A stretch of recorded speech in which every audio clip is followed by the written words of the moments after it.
Cleanup continues in Kentucky. Other parts of the country dealing with historically high wind speeds today. Footage out of Colorado shows RVs being overturned by the wind. Dust and debris tossed around as wind gusts eclipse 100 miles an hour. That's the equivalent of a Category 2 hurricane. And this video really delivers the message. Look at that. A basketball hoop in Colorado snapped in half by the wind. More than 100,000 people currently without power. That's according to poweroutage.us. And the historically high wind impacting a handful of states as far south as Texas, as far north as Wisconsin and Minnesota. Missouri Highway Patrol troopers responding to a truck that toppled over because of the high wind.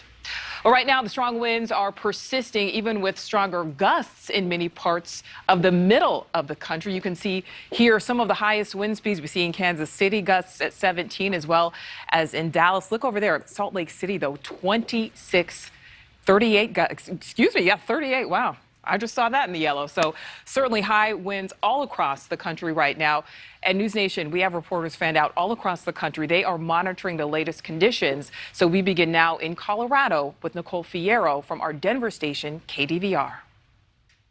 I'm Nicole Fierro here in Colorado off Highway 93, an area known as a wind tunnel. One trucks want to avoid, and they certainly have been today. We already saw a trailer turned over. Dust from construction zones just blowing up, and all the wind, you can just see it in the signs wavering, in the grass blowing back and forth.